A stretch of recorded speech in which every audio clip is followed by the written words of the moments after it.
아까 제가 무슨 얘기로 얘기가 끝났죠? 왜 하나님께서 예수님께서 제자들에게 아버지의 이름을 알게 하셨다. 그러니까 예수께서 제자들에게 아버지의 이름을 알게 하는 그 일이 있기 전에는 제자들이 아버지 하나님의 이름을 몰랐는가? 제가 곰곰이 생각을 해보니 몰란 것이 맞다. 그러면서 지금 메네 대결 우바르신에 대한 얘기, 그 글자에 대한 얘기를 했습니다. 그런데 이 히브리 글자, 아람 글자는 모음이 없습니다. 그러니까 위에서부터 읽는 법을 자녀들에게 가르쳐야지 읽어요. 그러니까 가르치지 아니하면은 자녀들이 그걸 읽을 줄 모르는 거예요.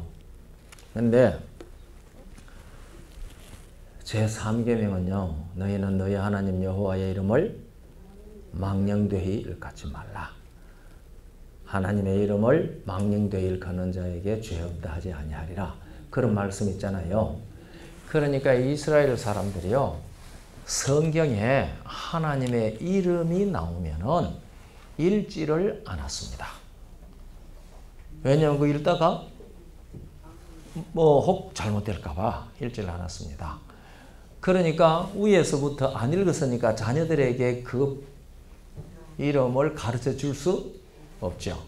그런데 그 이제 이 히브리 글자는 하나님의 이름을 적는 글자는 4글자입니다. 우리나라 말로 하면 기역, 니은, 디귿, 리얼 뭐 이런 식으로 4글자입니다. 그런데 이 히브리어는 전부 다 22자입니다. 우리 한글은 24자잖아요. 예. 그런데 히브리 글자는 자모가 22자밖에 없습니다. 그러면서 뭐는 없어요? 모음은 없어요. 모음은 없어요. 그런데 그 위에서부터 이제 읽는 법을 자꾸 가르쳐 주는데 하나님의 이름은 글자가 있어요. 글자는 히브리 자모로 요드, 해, 와우, 해 그렇게 4글자입니다. 그걸 이 헬라 말로 테트라그라마라 그래요. 그래서 신학자들 사이에서는 혹 성경 얘기하는 사람들이 테트라그라마라 그러면은 그것은 하나님의 이름자 4자를 얘기하는 말입니다. 그래서 요드, 해, 와우, 해인데 이것은 말로 하자면은 영어로 그걸 어떻게 쓰는가 하면은 YHWH 이렇게 써요. 그 표기하기를.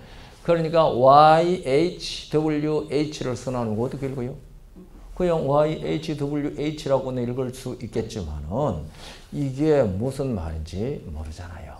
예. 그러니까 자녀들에게 가르쳐 주지 않았으니까 자녀들이 하나님의 이름을 몰라요. 그러면은 성경을 읽는데 그 글자가 나오면 그냥 그게 이제 하나님의 이름이 제일 먼저 나오는 구절이 창세기 2장 4절이거든요. 그 창세기 2장 4절에 보면은 여호와 하나님이 천지를 지으셨을 때의 대략이 이러하니라. 이렇게 나와서 여호와라는 이름 글자가 처음 나옵니다. 그러니까 여호와 하나님이 했는데 이제 이 히브리 사람들이 글자를 안 가르쳐 줬으니까 거기에 글자가 요드해 와우해가 나오면은 요드해 와우해 하나님이 이렇게 읽지도 못하고 그러니까 이걸 어떻게 읽을까 하고 히브리 이제 조상들이 생각하기를 주님이라고 읽자 그렇게 된 거예요. 그래서 요드해 와우해 이 글자가 읽으면은 주님이라는 말 아도나이라고 읽었어요. 아도나이. 이 아도나이는 요드해 와우해하고 전혀 상관없어요. 아도나이. 그러니까 그 다음에 이제 구약 성경에요. 이 요드해 와우해가 몇 번 나오는 거 하면은요. 6,500번 이상 나와요. 엄청 많이 나오죠. 그러니까 구약 성경에 이 하나님의 이름이 6,500번 이상 나온다고 하는 이야기는 그 이름이 중요하다는 말이에요. 중요하지 않다는 말이에요. 그게 중요하다는 말이에요. 예. 그 이름이 엄청 중요한데 그 중요한 이름이 6,500번이나 나왔는데요. 발음이 없어요. 그 이름 나오면 다 어떻게 읽으세요? 아도나이라고 읽었어요. 예. 그 아도나이라는 말은 주님이라는 말입니다. 그래서 여호와 하나님이 천지를 지으실 때의 대략이 이러하니라는 것은 주 하나님이 이렇게 이제 된 거예요. 주 하나님이. 그러니까 백성들이 하나님의 이름 모르고 뻔한 얘기잖아요. 모릅니다. 하나님은 아도나이 그래 주. 그런데 하나님의 이름 여호와는 뜻이 분명하잖아요. 뜻이 분명합니다. 우리나라 말은 이게 소리거리인데 우리 한국 단어의 70%가 한자 말들입니다. 그러니까 우리나라 말은 한자 말, 단어가 한자 말, 단어. 그래, 단어. 그러면 이 단어라고 하는 말을 설명을 해야 돼요. 이제 이런 단어가 뭔지 다 아는 얘기지만은요. 그러나 이제 히브리 사람들은 뭐 엘로힘 하면은 우리는 그걸 하나님이라고 하지만은 그 사람들 그 엘로힘 하면 그게 하나님이라고 딱 알아듣잖아요. 예. 아니 그런데 이제 이 아도나이 하면 주님이라고 알지 여호와라고 할 수가 없잖아요. 여호와라고 하면은 우리는 스스로 계시는 자라고 설명을 해야 되지만은 그 사람들은 여호와라고 하면 그 말이 그만 스스로 계신 자. 말로 하자면은 우리 말로 하다면 스스로 계시는 자가 스스로 계시는 자 하나님이 천지를 창조하신 대략이 이러하니라. 이렇게 말할 수 있는 거거든요. 그러면 우리는 스스로 계시는 자 하면 다 알아버리잖아요. 스스로 있는 자. 그런데 이 사람은 그게 주 하나님 이래 됐단 말이에요. 아도나이 하나님. 그런데 그러니까 그 다니엘서에 나오는 그 글자를 써놔도 박사가 아니라 천하 없는 사람마다 못 읽어요. 그러니까 뜻 못 읽었죠. 자모로는 읽을 수 있죠. 자모로는. 그러나 그게 말을 만들어 읽을 수가 없어요. 하나님께서 다니엘에게 읽는 법을 가르쳐 줬으니까 다니엘이 읽은 거예요. 그런데 다니엘은 하나님께로부터 배워서 읽었지만 다른 사람은 읽을 수가 없죠. 그래 참 아이고 박사들이 왜 그걸 못 읽었을까? 그거 많이 생각했어요. 여러분들은 그런 생각 좀 안 해보셨어요? 하고 왕의 박사들이 불러들고 읽으라고 그랬는데 왜 그걸 못 읽었을까? 그러니까 몸이 없는 사실을 아니까 그 못 읽은 이유를 이제 우리가 아는 겁니다. 그래서 이제 하나님께서 다니엘에게는 읽는 법을 영감으로 가르쳐 주셔서 이제 그걸 읽었거든요. 그런데 이제 이걸 번역을 하면서 이제 이 히브리 성경을 헬라어 성경으로 번역을 할 때에 그 히브리 학자들이 그게 제일 먼저 번역된 걸 70인역이라 그럽니다. 히브리 학자 72명이 70일 동안 번역했다.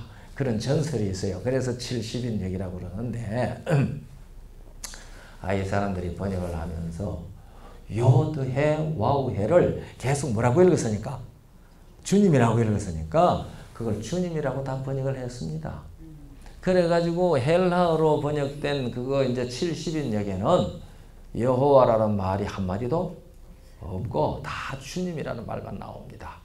헬라 말로는 주님이라는 말이 쿠리오스거든요.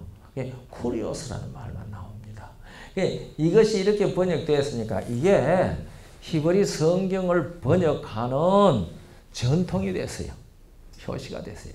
그러니까 성경을 번역하는 사람들이 자기 나라 말로 번역할 때에 요드해 와우해를 다 무엇이라고 번역했을까요?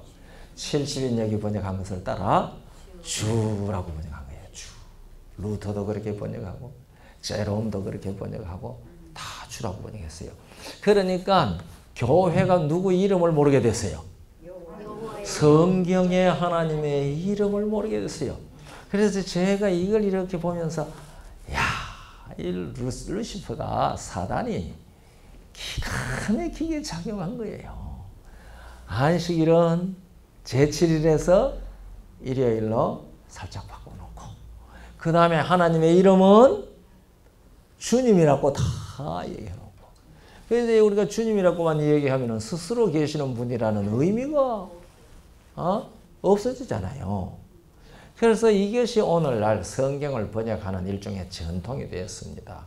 그래서 영어 성경에도요, 제일 많이 읽고 있는 KJV, 킹 제임스 성경 번역.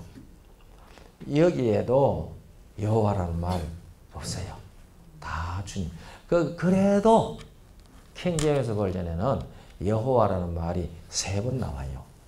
딱 3번만 나와요. 3번 나오는데 그 3번이 언제 나오는가 하면은요, 출애굽기 17장에 여호와 니시 아시죠? 여호와의 깃발. 그 이제 아말렉과 여호수아가 싸워서 이기고 그곳 이름을 모세가 여호와 니시라고 했다.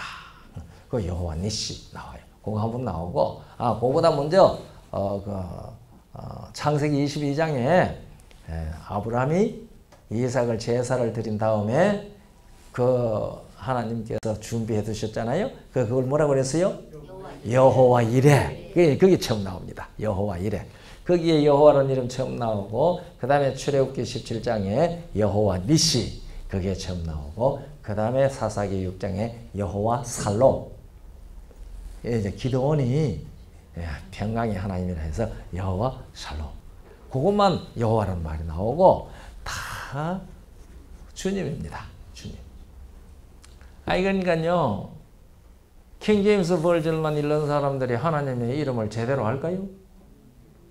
주님이라고 알지. 주님. 그렇게 알잖아요. 그러니까 요새 또 사람들이 많이 읽고 있는 NIV. 여기에는 여호와 이레, 여호와 니시 그것도 없어요. 전부 주님이에요. 아래서 위에도 그래요. 그러니까 다 그래요. 그런데 이제 아메리칸 스탠다드 버전이라고 있어요. ASB. 거기에는 여호와라고 번역하더라고요. 그런데 요새 뉴 ASB가 나왔어요. 뉴 ASB는 다 여호와를 주님으로 다 바꿔버리더라고요. 예루살렘 성경이라고 하는데 그건 여호와라고 다 나와 있습니다.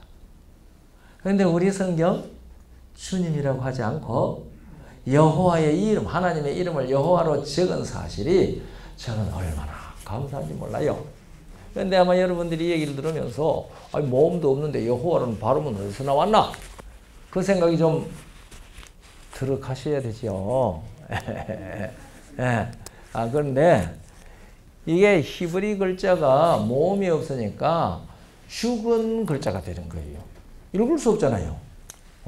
죽은 글자가 되고, 이제 이 이스라엘은 바벨론에서부터 시작해서 헬라로, 로마로 다 이래 돼가지고 산지사방 흩어졌잖아요. 나라가 망하니까. 그래서 이 나라가 망해가지고 흩어져 사는 그 이스라엘 백성들을 디아스포라라 그래요. 디아스포라. 그 이제 디아스포라가 있는데, 그런데 이 디아스포라들 중에서요, 우리 성경, 그러니까 그때 사람들이 성경 읽을 수 있었을까요? 못 읽었을까요? 못 읽어요. 이거 하나님의 말씀, 성경을 우리에게 주셨는데, 이거 우리가 못 읽어서 되겠느냐? 그러니까 우리가 이 성경을 읽을 수 있도록 하자. 그래가지고 이제 전통학자들이라 그럽니다. 이스라엘 전통을 살리자고 하는 이 전통학자들이 모여가지고 누구든지 배우면은 히브리 글자를 읽을 수 있도록 발음 기호를 자기네들이 배운 그게 발음 기호를 만들어서 그 히브리어 성경의 발음 기호를 달았습니다. 그것이 오늘날 있는 히브리 성경입니다. 히브리어 성경입니다.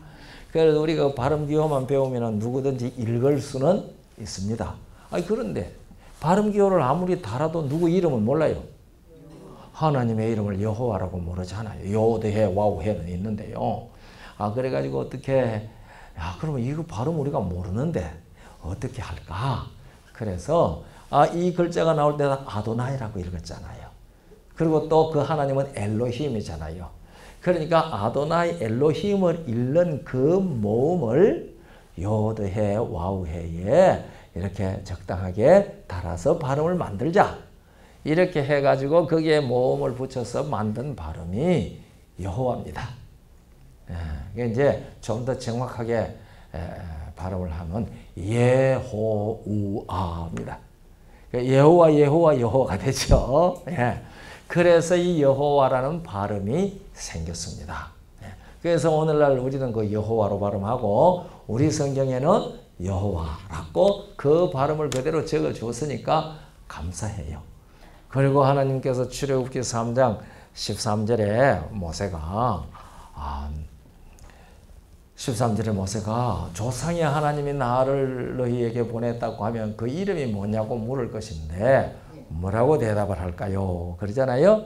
그러니까 하나님께서 말씀하시기를 나는 스스로 있는 자라. 스스로 있는 자가 너를 보내었다고 하라. 그렇게 말씀을 하셔요. 그러니까 하나님의 이름이 여호와의 뜻이 스스로 있는 자라는 것을 알게 됐죠. 그리고 이제 15절에 말합니다. 나는 너희 조상의 하나님 곧 아브라함의 하나님, 이삭의 하나님, 야곱의 하나님 여호와라. 여호와는 나의 영원한 이름이요 너희 대대로 기억해야 할 나의 표혼이라. 혹은 그 표호라는 말을 칭호라고 번역을 해도 괜찮아요. 그러니까 너희 대대로 뭐 해야 할? 기억해야 할 나의 칭호 이름이다. 그게 그 이름의 뜻이 스스로 있는 자다. 그래서 14절 15절 출애굽기 3장 14절 15절에서 하나님께서는 성경의 하나님 모세에게 나타나신 그 하나님께서는 자기의 이름을 여호와라고 뜻은 스스로 있는 자라고 당신이 친히 말씀을 해 주셨습니다. 그래서 우리는 성경의 하나님은 스스로 계시는 분이라는 사실을 우리가 알게 된 것이거든요. 스스로 있다. 이게 무슨 뜻이에요? 스스로 있다는 게 도대체 무슨 말로 이해를 해야 됩니까? 스스로 있다는 말. 예? 피조물이 아니다. 피조물이 아니다. 뭐 그 얘기 참 좋은 설명입니다. 우리는 어떻게 있었어요? 우리는 만들었죠. 창조. 아이고 멀리 가지 말고. 아버지가 예, 부모님 때문에 있죠. 부모님 때문에 있죠. 그런데 그 얘기는 내 존재 원인이 나 안에 있는 거예요? 내 밖에 있는 거예요? 내 밖에 있는 거예요. 그러니까 스스로 있다고 하는 것은 존재 원인이 자기 안에 있다는 말입니다. 자기 안에. 그래서 하나님께서는 우리와의 관계 속에서 말하면은 어떠신 분이에요? 거룩하신 분이에요.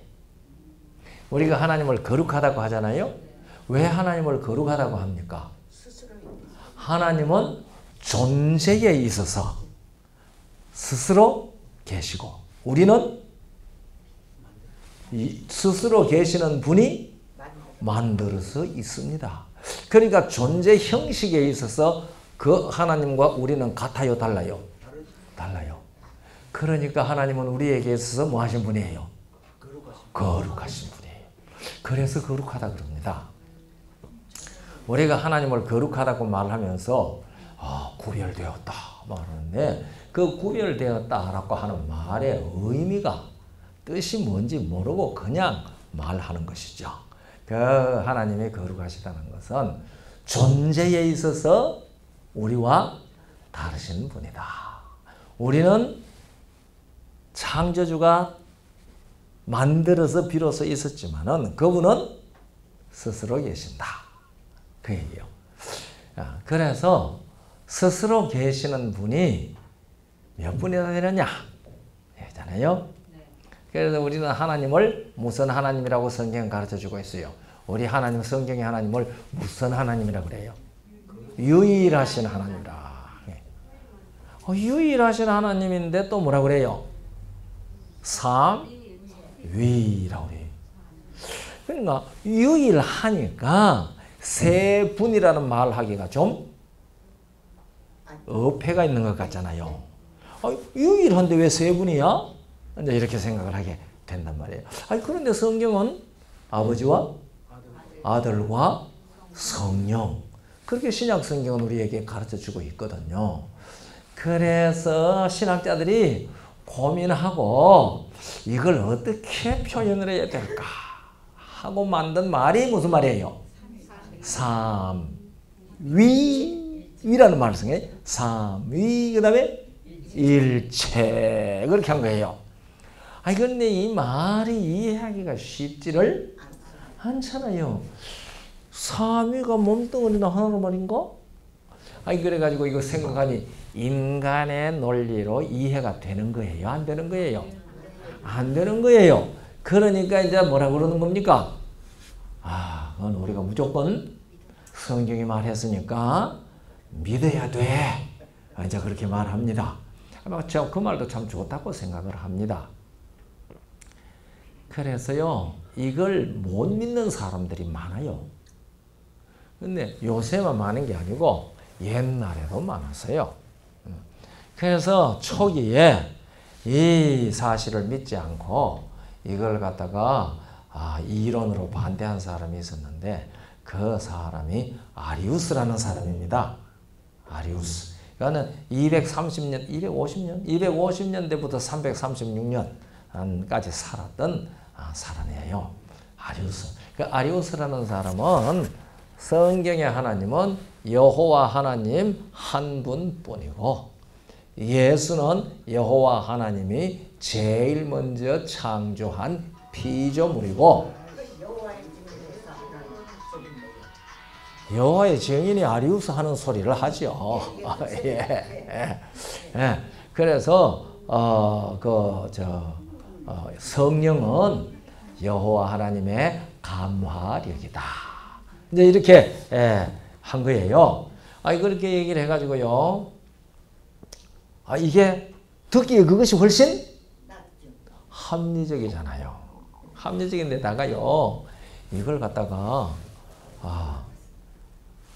보급, 이 사상을 보급하기 위해서 이 똑똑한 아리우스가 어떻게 하는가니 동요를 만들었어요. 동요. 노래는 잘 퍼져나가잖아요. 네. 그 옛날에 우리나라에서도요, 산토끼 노래 만들었잖아요. 이제 일본 사람들이 우리 지도를 뭐시라고 그랬어요?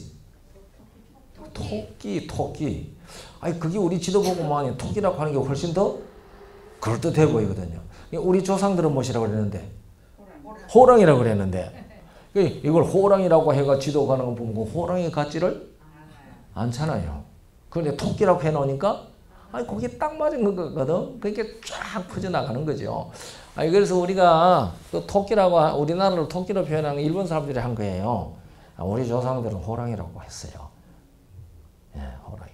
그래가지고 저 함경 북도로 뻗어 올라갔잖아요. 그건 호랑이가 대륙을 공격하기 위하여 앞다리를 쫙 내뻗은 것이라고 그렇게 이제 풀이했어요. 지금 저기 포항에 가면은 여러 톡 튀어나온 데 있잖아요. 곳. 네? 그 무슨 곳이라고 그래요? 그게 무슨 말이에요? 호랑이 호자에다가 꼬리 밑자예요. 거기 호랑이 꼬리라는 말이에요. 조선 반도가, 한국 반도가 호랑이처럼 생겼는데 꼬리는 꼭 붙었단 말이에요. 그런데 이제 그건 조상들이 하던 얘기고, 이제 일제 때는 그만 이 한 반도는 다 무엇으로 생각한 거예요. 근데 이 얘기가 또 옆으로 나가노? 네? 토끼로 생각했잖아요. 그래가지고, 우리나라 독립을 나타내기 위하여 노래 만든 게 무슨 노래죠? 산토끼 노래예요. 산토끼 토끼야 어디로 가느냐? 깡충깡충 뛰어서 어디로 가느냐? 산고개 고개를 나 홀로 넘어가 토실토실 밤송이 주우러 간단다. 그래서 일제 때 그거 못 부르게 했어요. 그거 작곡하신 분이, 이 작사 작곡하신 분이 이일래 선생이에요. 이일래 선생인데요. 이분이 그거 작곡하고 경찰들이 그거 이제 보급시키다가 초등학교에서 그분이 마산 초등학교 교사, 음악 교사 하신 분이거든요. 그러니까 그 초등학교 아이들한테 그 노래를 가르치가 막 보급시키니까 요건 독립정신 가르치는 노래라고 그 이일레 선생 잡아놓으려고 요 시찰림에 대해서 도망다녔어요. 이일레 선생님은 아는 사람이 좋은데 내가 또 자소리합니다만은 여러분 그 노래 아세요? 하나님이 세상을 이처럼 그거 이일레 선생 작곡이에요. 그리고 또 알아요? 여호와는 나의 목자시니 그것도 이일레 선생 작곡이에요. 너무 아는 사람이 없어서 지금 한마디 얘기해 드리는 겁니다. 그처럼 그 쫙 노래가 퍼져나가잖아요. 그러니까 이 아리우스가 예수님 피조물이라고 하는 건 노래를 만들었어요. 그래서 아이들이 골목으로 뛰어다니면서 뭐라고 불러요? 예수는 시작한 때가 있다. 예수는 시작한 때가 있다. 하고도 골목으로 돌아다니고 부르니까 쫙 퍼져간 거죠. 그래서 그러니까 그게 어떻게 됐냐? 그래 아리우스 선생이 말이야 아리우스 장로가 아이고 여기 더 들어보니 봤잖아요. 그러니까 이게요 쫙 퍼져나갔어요. 그러니까 많은 사람들이 예수님은 피조물이라고 생각을 했어요. 그런데 전부가 그렇게 생각은 아니거든요. 이래가지고 교회 안에 예수님의 신분에 대해서 두 파가 생겼어요. 예수님은 피조물이 아니라고 하는 파하고 아리우스의 주장을 따르는 예수님은 피조물이라는 파하고 생겼습니다. 그래서 이게 교회가 시끄러워요. 그러니까 이걸 해결하기 위해서 325년에 콘스탄틴 황제가 니케아라고 하는 곳에서 기독교 총회를 소집을 했습니다. 그 니케아는 지금 터키에 있는 이닉스라고 하는 마을입니다. 그래서 그 니케아에서 총회를 소집을 했습니다. 그래가지고 거기에 이제 각 지역 대표자들이 다 왔어요. 그런데 그때 사회자가 누군가 하면은 가이사랴의 유세비우스입니다. 이 유세비우스라는 사람은 사도행전 이후에 기독교 교회사를 처음 쓴 사람입니다. 그래서 초대교회 사정을 알리면 유세비우스의 교회사를 꼭 읽어야 됩니다. 그래서 그 유세비우스의 교회사를 교회사의 효시라고 얘기를 합니다. 그래서 유세비우스를 교회사가의 비조라고 그렇게 말합니다. 그리고 이제 거기에 사람들이 많이 참석을 했는데요. 그 참석한 대표자들의 60% 이상이 아리우스의 말이 맞다는 것을 지지하는 사람들이었어요. 그러면 그게 이제 토론을 해가지고서 예수는 피조물이라고 생각하시는 분, 예수는 피조물이 아니라고 생각하시는 분 손들면 얼마로 결정되겠어요? 적어도 60대 40으로 예수는 피조물이라고 결정될 거 아니에요. 이제 거기에서 말입니다. 토론이 다 이제 진행되는 예수는 피조물이 아니라는 사람들하고 예수는 피조물이라는 사람들하고 이 신학자, 소위 신학자들 있죠. 대표자들 사이에 이래 모여가지고 토론이 막 되어가는데 누가 이겼을 것 같아요? 예수는 피조물이라고 하는, 왜냐면 그게 논리가 훨씬 쉽잖아요. 여호와 하나님은 스스로 계시는데 예수님은 하나님의 아들이라고 그러는데 예수 피조물이라고 하는 게 쉽다 말이에요. 그러니까 논쟁을 하면 뭐가 이기겠어요? 논리를 쉽게 전개하는 것이 이길 수밖에 없잖아요. 그래가지고 토론이 끝났어요. 이제는 뭐 할 차례예요? 결의할 시간 됐어요. 결의할 시간. 그런데 사회자는 유세비우스예요. 이 유세비우스 사회자, 이 가이사랴의 유세비우스도 예수는 피조물이라고 하는 생각을 가지고 있는 사람이에요.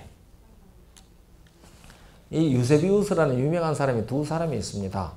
그래서 가이사랴의 유세비우스라고 얘기해야 돼요. 한 사람은 니코메디아의 유세비우스입니다. 이 다 유명한 교부들입니다. 그런데 여기에 이제 사회자는 가이사랴의 유세비우스입니다.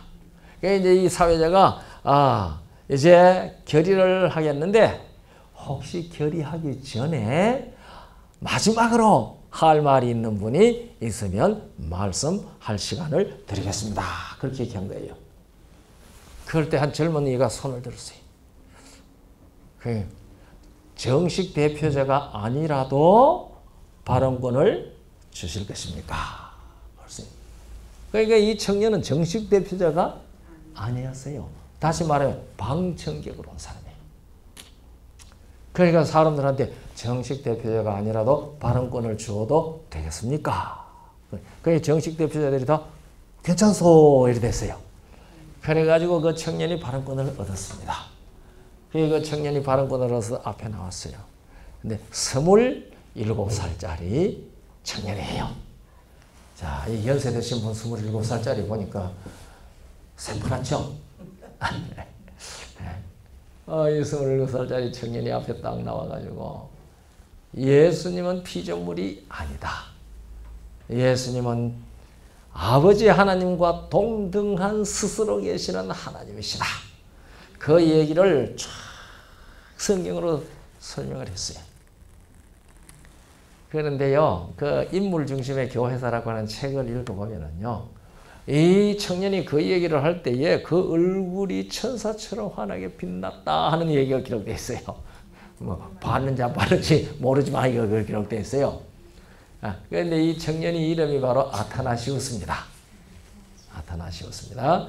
그래가지고 이 아타나시우스가 거기에서 그 얘기를 했어요. 끝나고 난 다음에 이제 결의를 했습니다. 그런데 이때까지 다 예수는 피조물이라고 생각하던 사상이 휩쓸고 있었던 그때 이 27살짜리 청년이 나와가 그 얘기하고 난 다음에 결의하니까 예수님은 피조물이 아니다. 아닌 것이 맞다. 그렇게 된 거예요. 그래서 그 아타나시우스가 참 큰 역할을 했습니다. 그런데 오늘날 이제 얘기했던 대로 여호와의 증인들이 아리우스의 그 캐캐묵은 얘기를 요새 끄집어내 가지고 얘기하는 겁니다. 그러면 이제 그 사람들은 삼위일체가 아니라는 사실을 이제 우리들한테 사람들한테 납득시키기 위해서 이상한 그림들을 그려가지고요. 저 어쩌다 찾아와가지고 삼위일체가 성경적인가라고 하는 팜플릿을 만드는 걸 제가 받았는데요. 거기에 보니까 하도 오래돼서 그 팜플릿 나한테 없어졌어요. 제가 잘 간직을 해서 이 사람들이 재미있게 얘기를 했으니까 거기에 사진을 찍어놨는데요. 몸뚱이는 하나인데 머리는 셋인 조각. 그 삼위일체. 예? 그런 조각도 만들어 놓고 그림 사진 찍어 놓고 또 그 다음에 몸뚱이 하나에 머리는 셋이 아니고 삼면이 얼굴이야. 삼면 얼굴. 예? 그런 사진도 찍어 놓고 그렇게 했더라고요. 그러니까 우리가 삼위일체라는 말을 하면은 그런 식으로 희화화하기에 꼭 좋습니다. 예. 왜냐하면 이 채자가 이 몸 채자잖아요. 그런데 위는 셋인데 몸은 하나다. 그 얘기지 않습니까? 이제 우리가 조직신학에서 배우면은요, 이런 얘기가 있습니다. 뭐, 이 모든 조직신학에 이 말이 다 있는 건 아닌데요. 삼위일체는 신약에는 똑똑히 계시되어 있고, 구약에는 신약처럼 똑똑히 계시되어져 있지 않지만 구약에도 삼위일체가 있다. 이제 이런 식으로 이제 기록하고 있거든요. 그런데 그 성경적으로만 하면 삼위일체, 이 삼위일체라는 말을 보급시킨 사람이 터툴리안이라는 사람입니다. 터툴리안이라는 사람인데요. 이제 이 사람이 제일 먼저 사용을 했어요. 이 터툴리안은 서방 신학자입니다. 그러니까 로마를 중심으로 해가지고 이쪽으로 오는 것을 서방 신학이라 그러고 안디옥을 중심으로 해가지고 저쪽 예루살렘 이쪽에 있는 걸 동방 신학이라고 합니다. 그런데 이게 이제 서방 신학자입니다. 근데 이제 신학은 서방 신학이 훨씬 성했고 동방 신학은 별로 성하지를 못했습니다. 그래서 오늘날 그 뭡니까? 정교. 예, 히랍 정교 그러잖아요. 힐합 정교를 무슨 교라고 하는지 아시죠? 동방교라 그럽니다. 동방교. 예, 그게 대해서 가톨릭은 서방교입니다. 서방교. 이 가톨릭을 중심으로 한 신학이 쫙 발달됐고, 사실은 이 동방교 콘스탄티노플을 중심해서 나가던 그 동방신학은 이 서방신학만큼 그렇게 넓히지를 못했습니다. 그런데 이제 테오틸리아는 서방신학에 속하는 사람입니다. 그래가지고서 잘 퍼졌어요. 그런데 사실은 그 동방 안디옥에 있는 데오빌로라고 하는 신학자가 사실은 테오틸리아보다 먼저 삼위일체라는 말을 사용을 했는데, 그러나 오늘 신학계에서 삼위일체라는 말을 최초로 사용했다고 하면 항상 테오틸리아라고 부릅니다.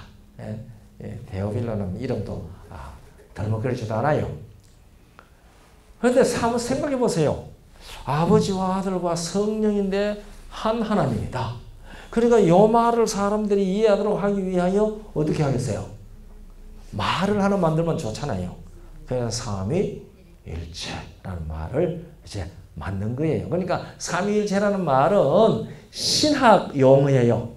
교리 용어예요. 그러니까 어디 용어는 아니에요? 성경 용어는 아니에요. 이제 그 성경에 사상은 있으나 그런 용어가 없을 때에 그 사상을 용어로 만드는 것이 신학자들의 일 중에 하나인 것 같아요. 우리 교회에서는 성경에 없는 말을 잘 사용하는 용어 하나가 뭐가 있어요? 예? 조사심판. 예. 조사심판이라는 말 성경에 있어요? 없어요. 그러나 사상은 성경에 있는 것 같아요? 그 사상은 성경에 있어요. 그러니까 예복 입은 사람에게도 왕이 손을 살피러 들어왔다든지 이런 것들이 다 조사하는 모습이잖아요. 그래서 조사심판인데, 그 조사심판이라는 말은 성경에 없는데 우리 교회에서 쓰니까 다른 개신교에서 그 소리 듣는 게 뭐에 귀해? 거북해. 그러니까 우리 진리를 전하는데 뭐 사람들 귀에 거북하도록 할 거 없다 해서가지고 요새 뭐라고 바꿨어요? 재림전 심판. 뭐 조사 심판보다 재림전 심판이 훨씬 성경적입니다. 그런데 삼위일체보다도 더 좋은 성경적 표현이 무엇일까? 저는 그 삼위일명이라고 합니다. 삼인데 이름이 하나다. 그것은 마태복음 28장 19절입니다. 마태복음 28장 19절에 너희는 가서 모든 족속으로 제자를 삼아 아버지와 아들과 성령의 이름으로 침례를 주고 그랬잖아요. 그러니까 아버지와 아들과 성령은 셋이잖아요. 셋이니까 이 문법에 있어서 수의 원칙을 따라서 아버지와 아들과 성령의 그 다음에 이름을 복수로 써야 될까요? 단수로 써야 될까요? 아니, 수의 원칙에 의하면 복수로 써야 돼요. 그런데 원문이 이름은 단수입니다. 그러니까 아버지와 아들과 성령은 한 이름을 가지고 있습니다. 그래서 마태복음 28장 19절에 의해서 삼위일체보다는 삼위일명이 성경적이라는 겁니다. 그래서 저는 삼위일명이 좋다고 생각을 해요. 그런데 아버지와 아들과 성령은 한 이름을 가지고 있는데 그 이름이 뭐예요? 여호와예요. 여호와. 그러니까 아버지도 이름이 여호와, 아들도 이름이 여호와, 성령도 이름이 여호와. 그러니까 세 분이 다 이름은 여호와 뿐이에요. 그런데 여호와의 뜻이 무엇이죠? 스스로 있는 자. 그러면 아버지도 스스로 계신 분, 아들도 스스로 계신 분, 성령도 스스로 계신 분이에요. 그러니까 각각 다 스스로 계시는 분이에요. 스스로 계신 분이기 때문에 그분들의 이름은 다 스스로 있는 자라는 이름을 가지고 있는 거죠. 그럼 객체가 세 개야 되지 않아요? 그렇죠. 예. 그러니까 아버지는 개체가 계시고 아들도 개체로 계시고 성령도 개체로 계시죠. 그래서 그 세 개체가 한꺼번에 나타난 사건이 뭐가 있죠? 침례. 예수님께서 침례를 받고 물에서 올라오실 때에 하늘에서 아버지께서 뭐라고 그래요? 이는 내 사랑하는 아들이요 기뻐하는 자라. 또 성령은 비둘기의 형상으로 아들의 머리 위에 임재하셨어요. 그러니까 그게 아버지와 아들과 성령이 각각 무엇으로 나타나신 거예요? 개체로 나타나신 거예요. 예. 그러니까 엄밀하게 말하면은 여호와는 몇 분이에요? 세 분이에요. 세 분인데 이름은 한 이름을 가지고 있어요. 예. 성경이 삼위일체라고 하는 얘기는 이것을 가리키는 겁니다.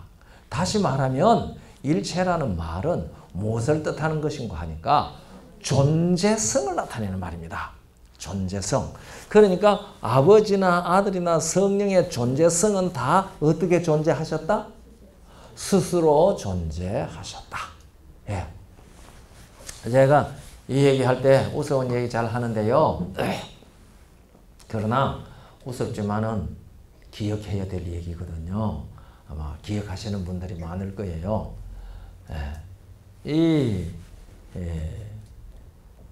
러셀이라는 사람 있잖아요. 20세기의 최대의 철학자였다고 하는 영국의 철학자 러셀 있잖아요. 이 러셀이요, 나는 왜 그리스도인이 아닌가 라고 하는 책을 출판을 했는데 혹 읽어보셨어요?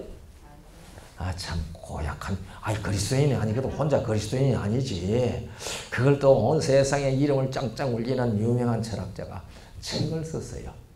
그러면 그 책을 읽은 사람들이 영향을 많이 받을 거 아니겠어요? 저는 그 이무당에 나는 왜 그리스도인인가라는 책이 또 있습니다. 근데 그 이무당의 그 책은 제가 못 읽어봤어요.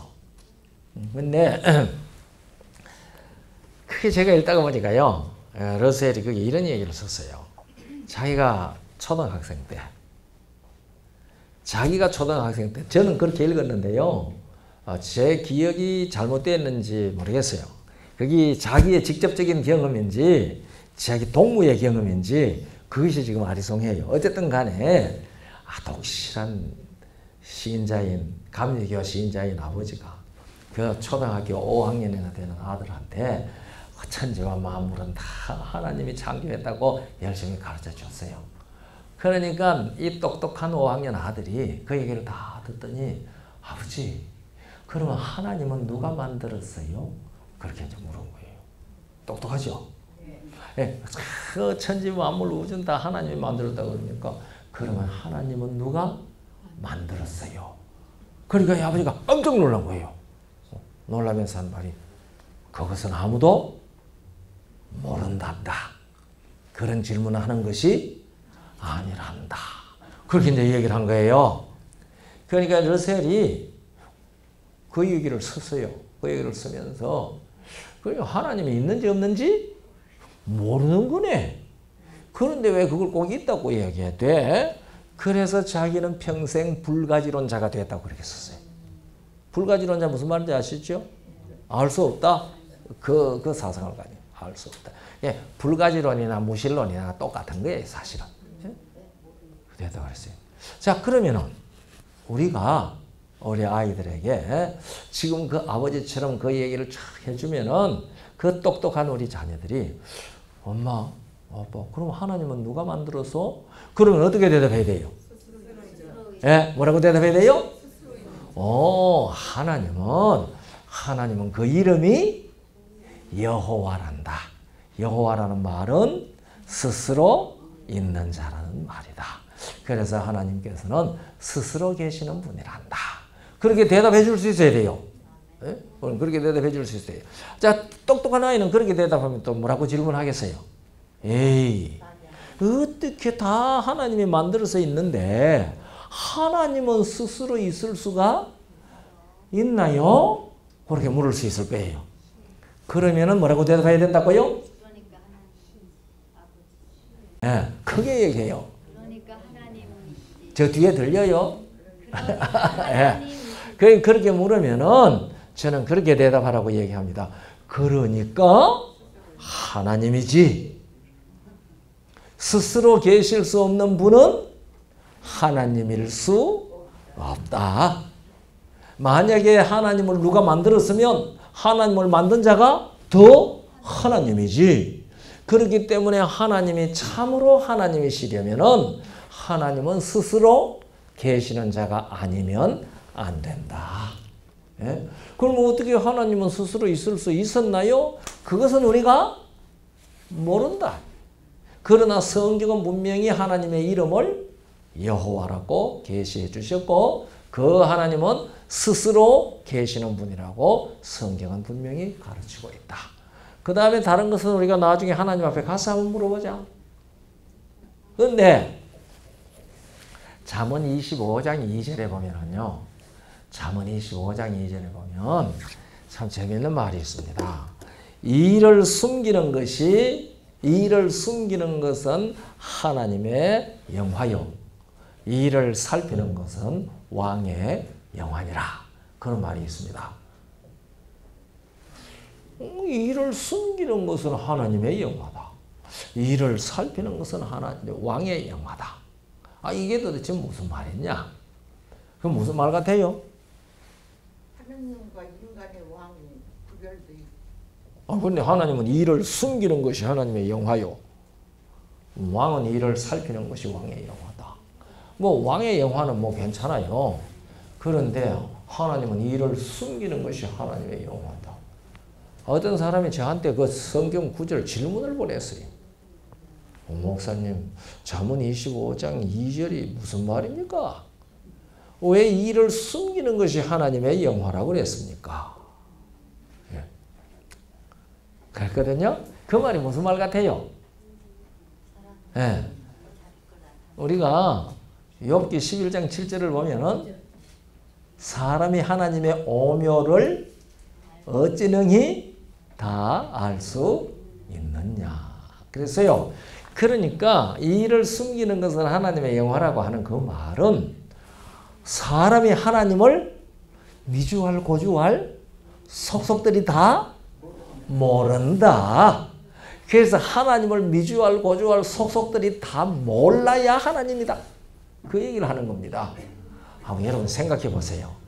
하나님이 미주알 고주알 속속들이 내 손바닥 들여다보듯이 다 들여다볼 수 있으면 하나님 별로 존경할 마음 나겠어요?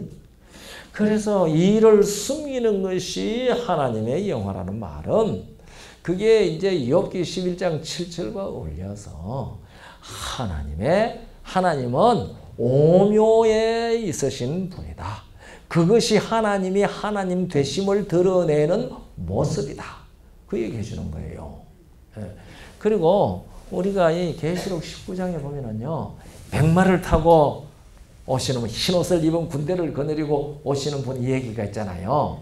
그런데 그분의 이름을 쓴 것을 다리에 이름 쓴 것이 있으니 하나님의 말, 중심과 진실이라 이제 그런 얘기 나오잖아요.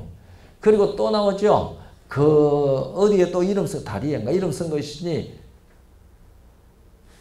자기 외에는 아무도 모른다는 말이 있습니다. 이름이 하나 있는데 누가 한번 읽어보세요. 그 계시록 19장 12절이지 싶은데요. 계시록 19장 예.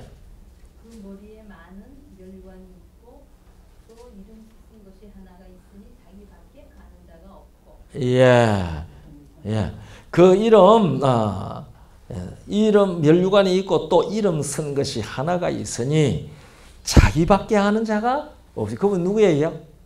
이분이 예수님이세요. 예수님 백마를 타고 예수님. 그러니까 예수님도 예수님만 아는 부분이 따로 있단 말입니다. 그러니까 적어도 자기밖에 아는 자가 없는 그 부분은 우리가 안단 말이에요, 모른단 말이에요? 모른단 말입니다. 그러니까 여러분이나 제가 예수님을 몽땅 다 안다고 생각하면은 착각입니다.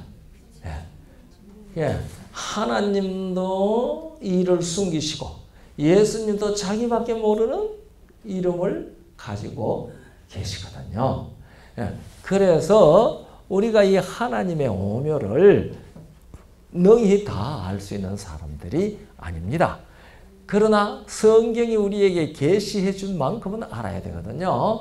우리가 잘 아는 대로 신명기 29장 29절에 오묘한 일은 영원히 우리 하나님 여호와께 속하였거니와 나타난 일은 우리와 우리 자손에게 속하였으니 이는 우리로 하여금 하나님의 법을 잘 지켜 행하도록 하기 위한 것이다. 그래서 있잖아요.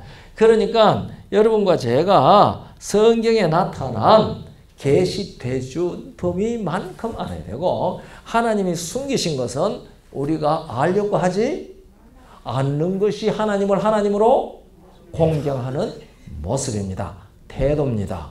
그런데 우리는 미주알 고주알 하나님이 계시해 주지 않으신 것까지 다 알라고 엉뚱한 얘기들을 해야 되거든요. 그 때와 기하는 아버지께서 자기의 권한에 두셨으므로 너희의 알바 아니라 그랬는데 뭐 이거 계산하고 저거 계산하고 말이야 2018년에 오신다느니 2035년에 오신다느니 그거 다 누구의 권한을 침입하는 거예요? 아버지의 권한을 침입하는 겁니다. 자, 그런 식으로 자꾸 하는 거예요. 그래서요, 이 작은 뿔이 하나님을 공격하는 방법 중에 하나가 무엇이었어요? 다니엘 7장 25절. 때와 법을 비하게, 때와 법을 비하게거든요. 왜냐면 이 때에 대한 얘기는 전적으로 누구의 권한에 두셨는데? 아버지께서 자기 권한에 두셨는데, 그걸 건드리는 거예요, 그걸. 그러니까 그걸 건드리는 것은 누구의 권한을 정식으로 도전한다는 말과 똑같아요. 아버지의 권한에 정식으로 도전한다는 말과 같아요. 그러니까 오늘날 우리들도요, 예수님 재림하시는 때에 대한 얘기를 자꾸 역사적 때에 대한 얘기를 하는 것은 누구의 권한에 도전하는 것 같아요? 자기 권한에 두신 아버지의 권한에 도전하는 것 같아요. 네. 그러니까 우리가 이 기록한 말씀 밖으로 넘어가면 안 돼요. 그러니까 우리가 기록된 말씀 안에서 우리가 하나님을 깨달아야 돼요. 하나님이 당신 우리에게 계시해 주신 만큼밖에 우리는 모르거든요. 근데 우리가 그만큼밖에 모르는데 성경에 하나님을 우리에게 계시해 주시면서 당신은 어떤 분이라고요? 스스로 있는 자다. 그렇게 얘기를 하셨단 말이에요. 스스로 있는 자라고 얘기를 하셨는데 그 스스로 있는 분이 아버지와 아들과 성령이라고 하는 세 분으로 계신다. 그 말입니다. 그래서 이것을 신학자들은 삼위일체라고 표현을 하는데 성경적으로 저는 삼위일명이다. 그러면 그 일체라고 할 때 그 체자가 무엇을 뜻하는 것인가? 그거는 존재성에 대해서 얘기하는 것이다. 그러니까 아버지의 존재하신 것이나 아들의 존재하시는 것이나 성령의 존재하시는 것이나 존재 양식이 같다. 그 같다는 존재 양식이 뭐예요? 스스로 있는 것이다. 이제 그걸 우리가 이해해야 돼요. 자, 그런데요. 한 번은요. 어떤 사람이 우리 교회 어떤 집사님이요. 여호와의 증인을 데리고 우리 집에 왔어요. 왜냐하면은 이 집사님이 그 여호와의 증인하고 토론을 하다가 미쳤어요. 미쳤으니까 목사님한테 좀 데리고 가도 되겠습니까? 그래요. 그런 사람 데리고 오면 솔직하게 귀찮거든요. 그런데 평신도 집사님이 목사님한테 좀 데리고 가도 되겠습니까? 하는데 안 돼. 그럼 어떻게 돼요? 안 되죠. 떨어도 오라고 해야죠. 그래서 이제 몇천 날 온다고 그래요. 데리고 오라고. 이제 왔어요. 왔는데 오기 전에 제가 이사야 44장 24절을 읽으면서 참 좋은 말씀이라고 이제 기억을 했거든요. 그게 무슨 말이냐니 이스라엘아 너를 모태에서 조성한 나 여호와가 말하노라. 나는 크게 읽으세요. 나는 하늘을 지은 여호와라. 나와 함께한 자 없이 홀로 하늘을 펴고 땅을 베푸느라. 그 말씀입니다. 그러니까 하늘을 펴고 땅을 베푸는 천지를 창조하는 일에 나는 여호와라. 여호와와 나와 함께한 자 있어요, 없어요? 없이 홀로 하늘을 펴고 땅을 베풀었다. 그 성경 구절을 제가 이제 기억하고 있는 구절이니까 이 사람이 온다고 하니까 오기 전에 그 사람들의 성경, 여호와의 증인들이 자기네들이 가지고 있는 성경이 있잖아요. 신세계역이라는 성경 가지고 있어요. 신세계역. 그 신세계역이라고 하는 성경이 이제 저한테 있거든요. 그러니까 이 사람들은 이사야 44장 24절을 어떻게 번역을 했나? 나와 함께 한 자 없이 홀로 하늘을 펴고 땅을 베푼다고 했는데 도대체 이걸 어떻게 번역을 했나? 궁금해가지고 그 구절을 한번 찾아봤어요. 영어로 된 책인데요. 지금 그 한국말로도 번역되어 나와 있어요. 여호와의 증인들의 그 신세계역이요. 제가 한글로 번역된 것도 제가 가지고 있어요. 그런데 보니까 똑같이 번역했어요. 나와 함께 한 자 없이 홀로 하늘을 펴고 땅을 베풀었다고 그렇게 번역이 똑같이 되어 있어요. 그런데 이 사람들은 뭐라고 가르쳐요? 여호와는 한 분뿐이고 아들이라고 하는 분은 예수님은 여호와 하나님이 제일 먼저 창조해가지고 그 아들을 시켜서 다른 것들을 다 창조하게 했다.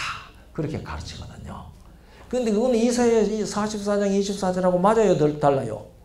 이사야 44장 24절은 여호와와 함께 한 자 없이 여호와 홀로 하늘을 펴고 땅을 베풀었다고 그랬잖아요. 그러면은 예수님을 첫 피조물이라고 하면 이것도 이사야 44장하고 안 맞잖아요. 그러니까 제가 이 사람들이 이게 대해서 무슨 얘기하나. 그래서 이사야 44장 24절을 뭐라고 번역해놨는지 한번 본 거예요. 똑같이 번역해놨어요. 근데 왔어요. 근데 이 사람이 왔는데요. 앉아서 조금 얘기를 하다 보니까요. 이 사람이 보통 사람이 아니에요. 이 서울대 법대 출신이에요. 한국에서. 서울대 법대 출신인데 고시에 못 들어갔는지 교사를 미국 가지고 청소하고 있어요. 청소하고 있어요. 얼마나 사람이 신실하고 좋았던지 그 청소업을 하는 사장이 우리 교회 집사님이거든요. 그러니까 너무 좋아가지고 전도했으면 좋겠다고 생각하고 전도를 시작했다가 이제 그렇게 된 거예요.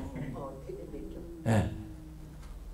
그런데 자기는 서울대 법대 출신이고 12년 동안 여호와의 증인하고 토론하고 성경 살핀 다음에 옳다고 하고 여호와의 증인이 됐다는 겁니다. 예. 우리 중에 12년 동안 재림교회 기별을 연구하고 본 다음에 우리 재림교회 된 사람 몇 분이나 계세요? 저도 12년 동안 안 해봤어요. 예. 12년 동안 그렇게 실험하고 거기에 옳다는 판단으로 됐다는 거예요.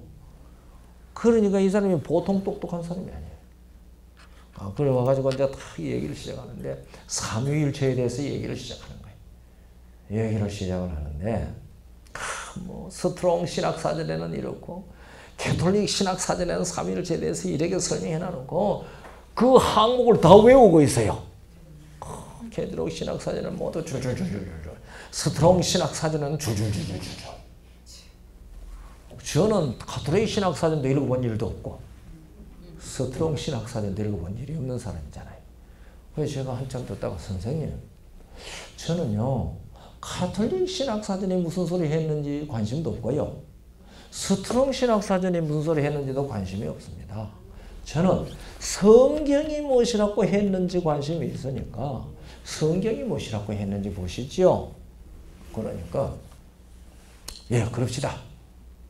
그러더니요 하는 말이 아주 명언을 했어요. 제가 이 얘기 참 잘해요. 예? 성경에는 삼위일체인데 보는 사람이 삼위일체가 아니라는 생각을 가지고 성경을 보니까 삼위일체가 아닌 것처럼 보이는지, 성경은 삼위일체가 아닌데 보는 사람이 삼위일체라고 생각하고 보니까 성경이 삼위일체를 가리킨다고 보는지, 그걸 알아야 되지 않겠습니까? 진리죠? 그래서 맞습니다. 예. 그래가지고 이제 뭐 성경에 이제 그 여러분들 다 아는 대로 골로새 1장 15절로 위시해서 이제 줄줄 내놓는 겁니다. 만물보다 먼저 나신 자니 이제 그런 얘기들 다 내놓는. 골로새 1장 15절, 저 계시록 3장 14절 이거 줄줄 내놓는 거예요. 이 골로새 1장 15절은 만물보다 먼저 나신 자니라는 말이고, 계시록 3장 14절에는 우리는 창조의 근본이시니가 되어 있지 않습니까? 그런데 그 근본이라는 말이 알케라는 말인데요. 시작이라는 말도 되거든요. 그러니까 창조의 시작의 신이가 그 사람들은 그렇게 번역합니다. 그래서 예수가 창조물의 시작이라 이 말입니다. 이것은 만물보다 먼저 나신 자니라고 하는 말하고 같은 뜻이다. 창조 시작이다. 자, 그렇게 얘기하는 거예요. 그래서 그런 얘기를 쭉 했어요. 그래서 제가 선생님 말씀을 들으니까요. 선생님은 말로 하자면 여호와 하나님이 예수를 제일 먼저 창조해가지고 예수를 시켜서 다른 물을 창조했다고 그렇게 주장하시는 것이지 않습니까? 하니까 그렇죠. 그래요. 그렇게 주장을 했으니까 자기가 한 말을 부인할 수가 없죠. 그러면요. 이사야 44장 24절을 한번 보시죠. 이제 말씀드린 그 구절이잖아요. 그 이사야, 나는 모태에서 너를 조성한 나 여호와가 말하노라. 나와 함께 한자 없이 홀로 하늘을 펴고 땅을 베풀었고. 쫙 읽었어요. 보세요. 여기 보니까 창조하는 일에는 여호와 하나님과 함께한 다른 분이 없다고 분명히 얘기하지 않았습니까? 딱 읽더니 큰일 났잖아요. 자기는 창조하는 일에 여호와 외에 누가 참석했다고요? 여호와가 창조한 첫째 피조물이 창조하는 일에 함께 했다고 지금 얘기했잖아요. 근데 여기 보니 창조하는 일에는 여호와 외에 다른 이가 함께 한 자가 없다고 그랬잖아요. 얼굴에 당황한 표가 딱 나타나. 그러더니 이제 자기 그 신세계 성경 그걸 막 찾아요. 그럴 줄 알고 내가 미리 다 찾아본 거거든요. 그래가지고 다 찾더니 쫙 읽어보더니 얼굴이 활짝 펴져요. 이 사람 얼굴이 왜 이렇게 펴지나? 아니 딱 보니까 나와 함께 한자 없이 홀로라고 하는 말이 이 성경에는 없습니다. 그래요. 그러니까 제가 가지고 있는 똑같은 성경이에요. 그래요. 자세히 한번 읽어보세요. 아마 있을 건데요. 제가 그렇게 얘기를 했어요. 왜냐면 제가 오기 전에 몇 번이나 확인을 했던 거거든요. 그러니까 이 사람이 또 읽어보고 예, 있습니다. 예, 있습니다. 그래요. 그러냐 하는 말이 나는 이 구절 생전 처음 봅니다. 나는 이 구절에 대해서 대답이 없습니다. 아니야, 솔직해서 좋았어요. 나는 이 구절에 대해서 대답이 없습니다. 그렇게 얘기를 해요. 선생님 보세요. 삼위일체를 이해하면 이 구절이 얼마든지 쉽습니다. 왜냐하면 창조에 함께 하신 분은 다 여호와일 수밖에 없잖아요. 왜냐하면 창조에는 여호와와 함께한 다른 분이 없이 여호와 홀로 창조했단 말이에요. 그러니까 요한복음 1장 3절에 만물이 그로 말미암아 지은 바 되었으니, 지은 것이 하나도, 여기 하나도가 중요합니다. 지은 것이 하나도 그가 없이는 된 것이 없다. 그러니까 여기에는 만물을 예수님이 창조하셨다고 하지 않았습니까? 그런데 만약에 예수님이 피조물이라고 하면은 예수님도 예수님이 창조한 것이네요. 왜냐하면 지은 것이 하나도 예수 없이 된 것이 없으니까 만물이 그로 말미암아 지은 바 되었으니 예수님도 예수님이 지은 것이 되겠네요. 그러니까 문장상으로는 그렇죠. 문장상으로는 그렇죠. 그건 사실은 아니란 말이죠. 예? 그래서 이사야 44장 24절을 거기에 매치시켜 보세요. 그러면은 이 문장과 이사야 44장이 충돌되지 않습니다. 그러므로 창조에 함께 하신 분은 무조건 누구란 말이에요? 여호와시란 말입니다. 그럼 우리가 이사야 44장 24절, 이사야 44장 24절을 삼위일명을 이해하는데 아주 중요한 구절입니다. 이사야 44장 24절에 의해서 요한복음 1장 3절과 연합시켜 보면은 예수님도 창조에 함께 하셨습니까? 예수님도 지은 것이 하나도 예수님 오지 된 것이 없으니까 예수님도 창조하셨잖아요. 그러니까 예수님도 누구실 수밖에 없어요? 여호와이실 수밖에 없는 것이죠. 그런데 그게 나와 함께 한 자 없이 홀로라고 하는 홀로라는 말을 우리가 이해하는 것 좋습니다. 그게 홀로라고 하는 말은 히브리 말로 바드입니다. 바드. 히브리 말로 바드인데요. 그 바드라는 말을 우리나라 말로 좀 더 직역을 하면은요, 많이. 나만이, 우리만이 하는 거 많이 바드 많입니다. 그러니까 여호와 함께 함자 없이 여호와만이 하늘을 펴고 땅을 베풀었다. 그런 뜻이거든요. 그러니까 창조에 함께 하신 분이 있으면 그분은 이사야 44장 24절에 의하여 무조건 뭐예요? 여호와세요. 여호와세요. 그런데 요한복음 1장 3절에 보니 말씀 하나님이 뭐 했어요? 지은 것이 하나도 그가 없이는 된 것이 없어요. 그러면은 말씀 하나님도 여호와 맞으세요? 예, 당연합니까? 예, 이제 요새 사람들은 당연하냐 하니까 물으니까 당근이지 그러더라고요.